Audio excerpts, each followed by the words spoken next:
मेरे प्यारे देशवासियों, मैं आज़ादी की 38वीं वर्षगांठ की पूर्व संध्या पर आप सबको बधाई देता हूँ। सबके सुख और खुशहाली के लिए मेरी शुभकामनाएं हैं। इस दिन हमें अपने उन देशवासियों की याद आती है जिन्होंने देश को विदेशी शासन से आज़ाद कराने के लिए भारी कुर्बानियाँ दी थीं। हम उनके एहसानमंद हैं। जिन लोगों ने बड़ी निष्ठा और त्याग की भावना से आज़ादी के आंदोलन में हिस्सा लिया था, मैं उन सब का अभिनंदन करता हूँ। मातृभूमि को विदेशी हुकूमत से आज़ाद कराने के हमारे आंदोलन के पीछे जो प्रेरणा रही थी, आज आज़ादी को मजबूत करने और उसका लाभ सभी देशवासियों तक पहुंचाने के हमारे कार्यों में उसकी फिर से ज़रूरत है। पिछले गणतंत्र दिवस पर जब मैं आपसे मुखातिब हुआ था, तब से इस वर्ष मार्च के हमारे देश में कुछ राज्यों की विधानसभा में चुनाव हुए। इनसे कुछ ही दिन पहले पिछले वर्ष दिसंबर में लोकसभा के चुनाव हुए थे। इन चुनावों से हमारी शासन प्रणाली की जमहूरी बुनियादें ज़्यादा मजबूत हुई हैं। समाजवाद, धर्मनिरपेक्षता और लोकतंत्र के इन तीन सिद्धांतों पर आधारित हमारा संविधान अनेक घटनाओं के दबावों और तनावों के सामने दृढ़ रहा है। पिछले कुछ दिनों में देश में बड़े पैमाने पर हिंसा और आतंकवाद की घटनाएं हुईं, जिनसे हमारी लोकतंत्रीय प्रणाली और देश की एकता और स्थिरता को गंभीर खतरा पैदा हो गया था। मैंने अनेक अवसरों पर यह कहा है कि किसी भी समस्या को सुलझाने अथवा शिकायतों को दूर करने के लिए हमारी लोकतंत्रीय शासन प्रणाली में हिंसा का कोई स्थान नहीं है। इसका केवल एक ही लोकतंत्रीय तरीका है और वह है बातचीत और आपसी समझौतों द्वारा समस्या का हल निकालना। पंजाब समस्या के संबंध में हुए समझौते का राष्ट्र द्वारा भरपूर स्वागत किया गया है और देश ने राहत की सांस ली है। यह हमारी लोकतंत्रीय प्रणाली की विजय है। इसका श्रेय प्रधानमंत्री श्री राजीव गांधी की कोशिशों और राजनीतिक कुशलता को जाता है, जिससे ऐसा संभव हुआ है। अकाली नेताओं द्वारा दिखाई गई देशभक्ति और विवेकशीलता भी प्रशंसा योग्य है। इसमें संदेह नहीं कि इससे इस सीमावर्ती राज्य में प्रगति, शांति और स्थिरता कायम होगी और देश की एकता और अखंडता मजबूत होगी। इस बात से भी आशा के शुभ लक्षण दिखाई देते हैं कि गुजरात में आरक्षण के मामले को लेकर कुछ महीनों की अशांति के बाद अब वहाँ फिर से सामान्य स्थिति पैदा हो गई है। हिंसा और मानव जीवन को इतना सस्ता समझने की द्वेषपूर्ण प्रवृत्ति के खिलाफ सामाजिक चेतना जागृत की जानी चाहिए। मुझे यकीन है कि असम में विदेशी नागरिकों की समस्या के संबंध में भी मौजूदा बातचीत से कोई संतोषजनक हल निकल आएगा। भारत अनेक भाषाओं और अनेक मज़हबों का देश है। इस विविधता को स्वीकार करना और इसे सहन करना हमारी राष्ट्रीय चेतना का एक ज़रूरी हिस्सा है। अनेकता में एकता सदियों से भारतीय इतिहास का संदेश रहा है। वर्ष 1985-86 के बजट के बाद साथ साथ 7वीं पंचवर्षीय योजना की शुरुआत हुई। प्रधानमंत्री की रहनुमाई में इस योजना को अब अंतिम रूप दे दिया गया है और अनेक उपायों की घोषणा की गई है, जिससे हमारी अर्थव्यवस्था में उत्पादक शक्तियों को बढ़ावा मिलेगा। मुझे विश्वास है कि इन उपायों से लाभकारी नतीजे निकलेंगे और देश को विश्वास के साथ उज्ज्वल भविष्य की ओर ले जाने के लिए वातावरण तैयार होगा। हमारे लिए यह गौरव की बात है कि भारत निकट भविष्य में तेल के मामले में बहुत हद तक आत्मनिर्भरता हासिल कर लेगा।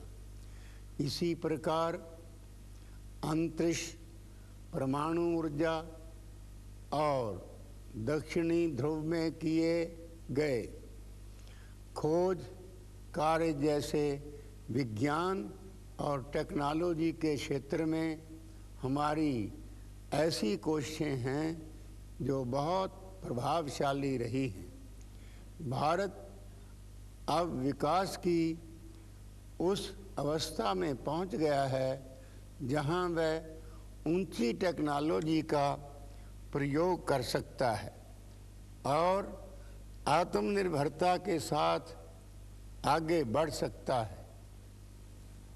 आवश्यक वस्तुओं की कीमतों को बढ़ने से तभी रोका जा सकता है जबकि उत्पादन बढ़ाया जाए और वितरण प्रणाली को व्यापक रूप से सुचारू बनाया जाए। कीमतों में थोड़ी सी भी वृद्धि होने का बहुत बड़ी संख्या में गरीब लोगों पर असर पड़ता है। चीज़ों में हुई कमी का लाभ उठाने की प्रवृत्ति को सरकार और जनता के बीच पूरी चौकसी और सहयोग के साथ रोकना होगा।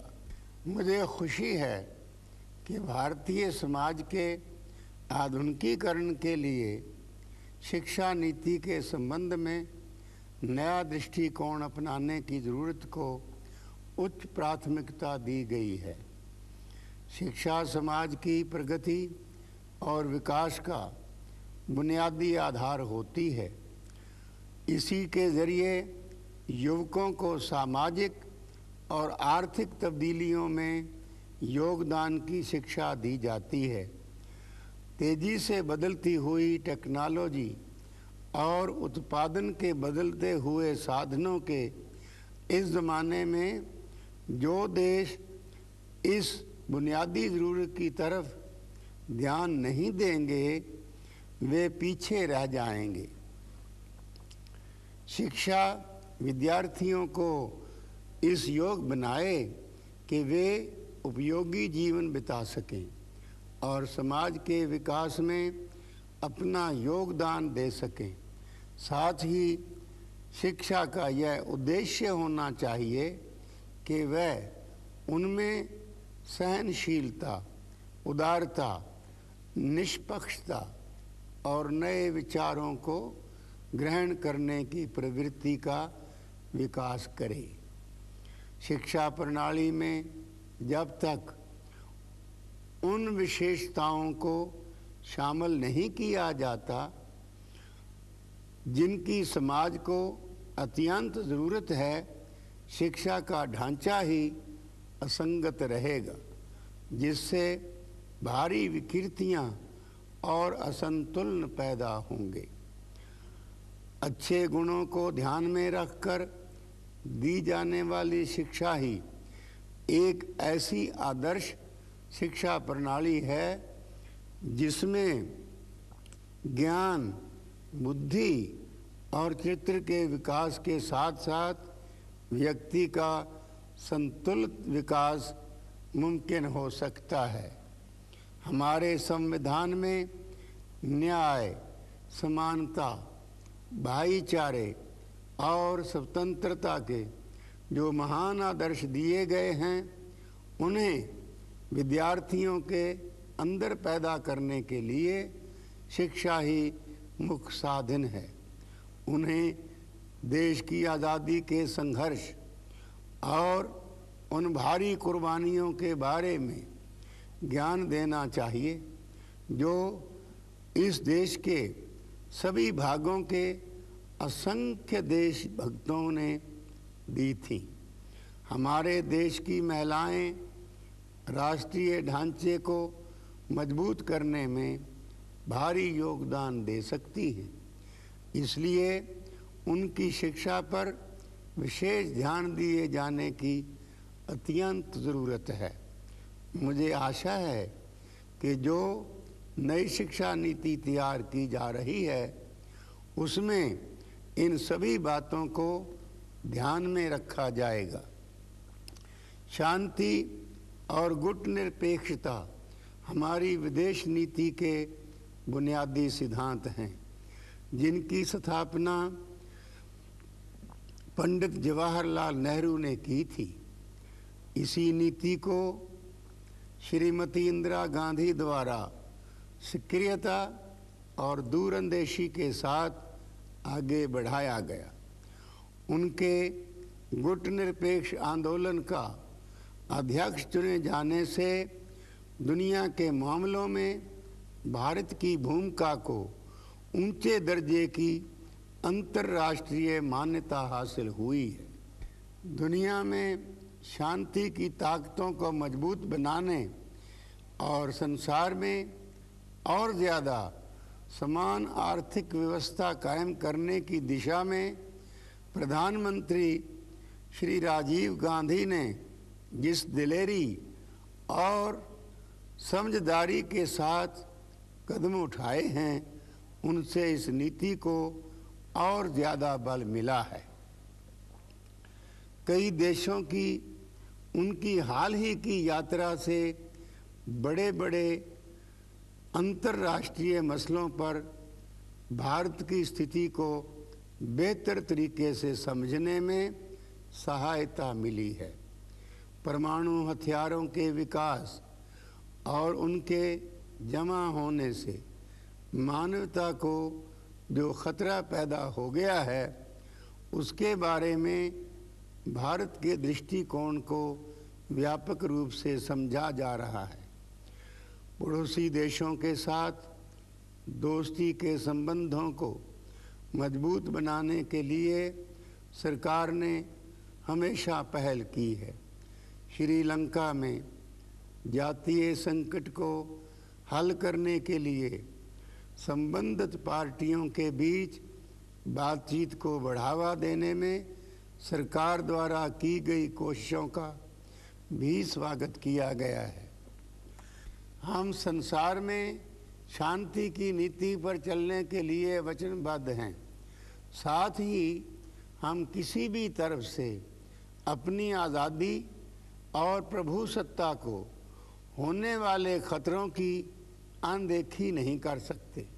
हमें अपनी सेनाओं को नई से नई टेक्नोलॉजी और वैज्ञानिक तरीकों से लैस करना होगा, जिससे कि अगर हमारी आज़ादी, एकता और अखंडता को कोई खतरा हो तो देश उसका सामना करने के लिए तैयार रहे।